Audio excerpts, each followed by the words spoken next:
দর্শক খেলা দেখছেন তো, আর মাত্র 2 রান দরকার, আর মাত্র 2 রান।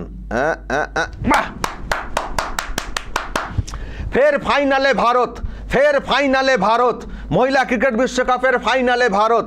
আজকে হলো semifinal, Australia versus Bharat. Australia প্রথমে ব্যাট করতে নেমে একটা বড় স্কোর করে 338, ভাবুন 338, কিন্তু সেটাকেও টপকে জয়কে হাসিল করে ফাইনালে পৌঁছে গেল ভারত। ফলে ফাইনাল ম্যাচ এবার হবে সাউথ আফ্রিকা ভার্সেস ভারত, কারণ সাউথ আফ্রিকা আগেই ফাইনালে উঠে বসে রয়েছে এবং সেই ম্যাচটা হবে 2রা নভেম্বর। তবে দর্শক আজকে যে ম্যাচটা হলো দুর্দান্ত ম্যাচ। দেখুন 338 ছেলে খেলা কথা না, 338 অস্ট্রেলিয়া করেছিল। ফলে সেই রানকে তাড়া করে জেতাটা সহজ ছিল না, অনেকটা চাপ ছিল। তো যখন ব্যাটিং করতে শুরু করলো ভারত, শুরুতেই কিন্তু একটা ধাক্কা এলো, মাত্র 13 রানে প্রথম উইকেটটা পড়ে যায়। তারপরে রানটা এগোয়, 59 রান পর্যন্ত দ্বিতীয় উইকেট মানে চলে।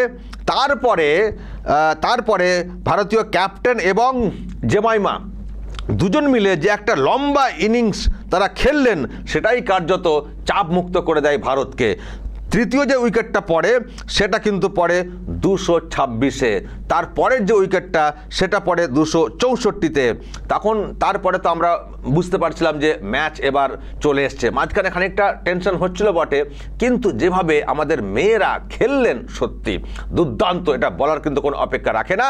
ফাইনালে পৌঁছে গেল ভারত।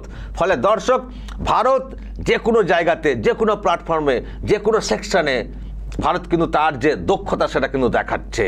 আমি জানি না আজকের এই ম্যাচ দেখে আশপাশের দেশের লোকজনেরা কে কী বলছেন, বিশেষ করে বাংলাদেশ এবং পাকিস্তান, যে এশিয়ার একটা দেশ তারা কিন্তু ওয়ার্ল্ড কাপে, মহিলা বিশ্বকাপে ফাইনালে পৌঁছে গেল এবং দুর্দান্ত একটা ম্যাচ অস্ট্রেলিয়ার মতো একটা টিমকে এই টিমটা হারালো এবং ওই রানকে তাড়া করে 338 রানটা ছেলে খেলা কথা।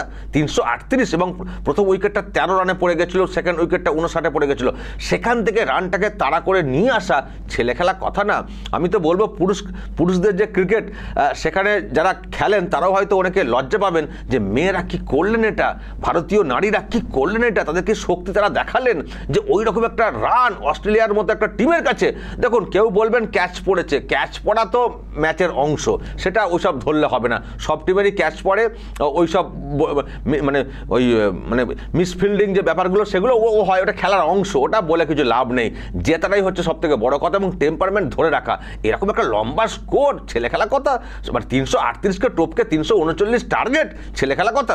তো সেটাকে যে মানে ওই যে টার্গেটকে সামনে রেখে এগিয়ে যাওয়া এবং ম্যাচকে জয়ের জায়গাতে নিয়ে যাওয়া ছেলে খেলা কথা। এবং ক্যাপ্টেন দুর্দান্ত খেলেছেন, মানে একেবারে মানে অধিনায়ক খচিত একটা ইনিংস বলা যায়। তিনিও কিন্তু করেছেন। আর জিমাইমার কথা তো বলতে কোনো ভাষা নেই। সেঞ্চুরি এবং লম্বা একটা স্কোর, প্রথম থেকে শেষ পর্যন্ত কার্যত খেলা, ম্যাচকে একেবারে এইভাবে নিয়ে আসা ছেলে খেলা কথা না। ফলে দর্শক মানে যে ম্যাচ আজকে আমরা দেখলাম, মানে সেমিফাইনাল ওয়ার্ল্ড কাপ, মহিলা ওয়ার্ল্ড কাপের, এবং সেখানে ভারতের যে ম্যাচ এবং সেখানে জয় হাসিল করা, এই রকম সত্যিই কিন্তু সেমিফাইনালের মতোই হয়েছে। কিন্তু ম্যাচ পুরো টান হয়েছে। আমি তো অনেকটা দেখেছি, অনেক কাজ করতেই নজর রাখছিলাম এই ম্যাচটাতে। আমার আগে থেকেই ইচ্ছে ছিল যে আজকের ম্যাচটা কিন্তু দেখবো, কারণ ভারতের একটা আবেগ তো সবসময় থাকে না। হতে পারে মহিলা সেকশন, হতে পারে অন্য কোনো সেকশন, কিন্তু জার্সি তো ভারতের, জিতবে তো ভারত, সুতরাং টান তো থাকবে। আর মহিলাদের এইভাবে এগিয়ে আসাটা, এটা তো অবশ্যই একটা গর্বের ব্যাপার। আর আমি আগে থেকেই বলেছি, আমাদের ভারতীয় মহিলার টিম এতটাই শক্তপোক্ত এবং ব্যালেন্সড একটা টিম, এই মুহূর্তে যে কোনো টিমকে হারাতে পারে। মাঝখানে হয়তো খানিকটা এদিক ওদিক রেজাল্ট হয়েছে, কিন্তু দেখুন সেমিফাইনালে এসে ওস্তাদের মার কিন্তু শেষ রাতে। সেমিফাইনালে এসে অস্ট্রেলিয়ার মতো টিমকে হারিয়ে দেওয়া এবং এই জায়গায় পৌঁছানো ভারতের, মানে এরকম একটা আবার চ্যাম্পিয়নের একটা জায়গাতে চলে আসা সাউথ আফ্রিকার সঙ্গে, আমার তো বিশ্বাস দর্শক, আমি খুবই বিশ্বাস এবং খুবই আশাবাদী আমি যে সাউথ আফ্রিকাকেও ভারতীয় টিম কিন্তু হারাবে এবং চ্যাম্পিয়ন হবে। ফলে দর্শক কি বুঝছেন, ভারত যেখানে চ্যাম্পিয়ন সেখানে, যেখানেই খেলছে ভারত চ্যাম্পিয়ন, সব মানে ট্রফিকে নিয়ে চলে আসছে।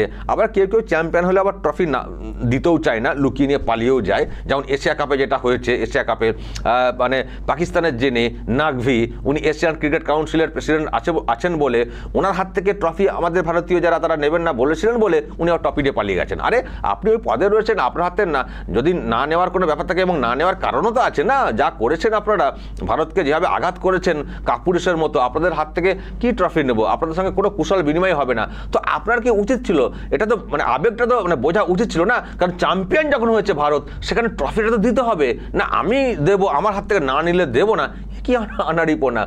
উনি দেননি, নিয়ে পালিয়ে গেছিলেন। তো এখনও তো সেসব নিয়ে অনেক কিছু চলছে, আপনারা জানেন। ওনার লজ্জা থাকা উচিত, ওনার উচিত ছিল অন্য কারো হাত দিয়ে ট্রফিটা দিয়ে দেওয়া। তো ঠিক আছে, ট্রফি দেননি তো কি যায় আসে, ট্রফি তো পাবোই, তো আমাদের অধিকারের মধ্যে পড়ে। কিন্তু ভারত যে চ্যাম্পিয়ন হয়েছে সেটা তো লেখা তো হয়ে গেছে। এখন গুগলে সার্চ করুন, যে কোনো জায়গায় সার্চ করুন এশিয়া কাপ এই বছরে 2025-এ চ্যাম্পিয়নকে, দেখবেন ওখানে ইন্ডিয়া। ওখানে কিন্তু নাগভির নামটা লেখা থাকবে না, কে এশিয়ান ক্রিকেট কাউন্সিলের প্রেসিডেন্ট ছিলেন, ওইসব ছিলেন, ওইটা লেখা থাকবে অন্য হবে, ও দেখতে পাওয়া যাবে না। কিন্তু চ্যাম্পিয়নের যে বিষয়টা, সেখানে কিন্তু ভারতের নাম জলজল করছে। ফলে ট্রফি না দিলে চ্যাম্পিয়ন ভারত। আর এখানে দেখুন মহিলারাও কীরকম খেলটা দেখালেন, কোথায় বাংলাদেশ, কোথায় পাকিস্তান তো সবার নিচে শেষ করেছে, তাদের পয়েন্ট তালিকা সবার নিচে পাকিস্তান। তো এই হচ্ছে অবস্থা দর্শক। সুতরাং হিংসে করলে হবে না। আমরা সবসময় একটা কথা বলি, হিংসে করো না বাবু, চেষ্টা করো তোমারও হবে। হিংসে করো না, আর মন মানসিকতা ঠিক করো, ক্রিয়েটিভ মানসিকতা রাখো, সৃষ্টির মানসিকতা রাখো, ধ্বংসের মানসিকতা রেখো না, মানবিকতা বজায় রাখো, খেলাটাকে সেইভাবে গুরুত্ব দাও, সেখানে তুমি যুদ্ধের অঙ্গভঙ্গি করো না, তাহলে কিন্তু তোমার মানসিকতার পরিবর্তন মানসিকতা ঠিক থাকবে এবং খেলার মানও উন্নত হবে। তোমরা সেই সব না করে একটা ভুয়ো প্লেন ক্রাশ করছে, এই করছে সেই করছে দেখাতে গেলে ওখানে পরে বান্ডিল হয়ে চলে গেলে এশিয়া কাপে। আবার এই যে দেখো ওয়ার্ল্ড কাপের মতো একটা জায়গা যেখানে ভারতীয় টিম খেলেছে, তোমরাও খেলেছো আশপাশের দেশ হিসেবে, খেলার ওয়ার্ল্ড কাপে অংশ নেওয়ার একটা জায়গা ছিল, সেটা তোমরা নিয়েছিলে, কিন্তু করেছোটা কি? আর ভারত দেখো প্রথম থেকে কীভাবে খেলে, এবং তারপরে কীভাবে অস্ট্রেলিয়ার মতো একটা টিমকে হারিয়ে এইরকম একটা চাপকে তারা সরিয়ে কীভাবে জিতে ফাইনালে পৌঁছে গেল। আমি এত কথাগুলো বলছি, খেলার সঙ্গে হয়তো বলবেন যে এই কথাগুলো না বলাটাই দরকার, খেলাকে খেলার মতো নিন। আমরা খেলাকে খেলার মতো নিতে চাই, কিন্তু খেলার মতো নিতে গিয়ে, খেলার কথা বলতে গিয়ে কিছু বিষয় এমন মনে চলে আসে যেগুলো না বলে থাকতে পারি না। খেলাকে খেলার মতোই নিতে চাই, কিন্তু খেলার সঙ্গে পলিটিক্সকে জুড়ে দেওয়া, এই যে আশপাশের দেশগুলো যেভাবে তারা করার চেষ্টা করে, যেভাবে অঙ্গভঙ্গি করে, যখন আমরা কখনো বলার জায়গা খুঁজে পাই তখন আমাদের মুখ দিয়ে এমনিই বেরিয়ে আসে, সেজন্য কথাগুলো বেরিয়ে আসছে। তো যাই হোক দর্শক, বাদ দিন এখন ওইসব। এখন ফাইনাল ম্যাচ আমরা দেখব 2রা নভেম্বর ফাইনাল ম্যাচ প্রথম থেকে শেষ পর্যন্ত দেখব। South Africa versus Bharat. মেয়েদের ক্রিকেট হয়তো অনেকে আপনারা দেখেন না, ফলে সব নাম হয়তো আপনারা জানেন না, পরিচিত হয়তো আপনারা হন না।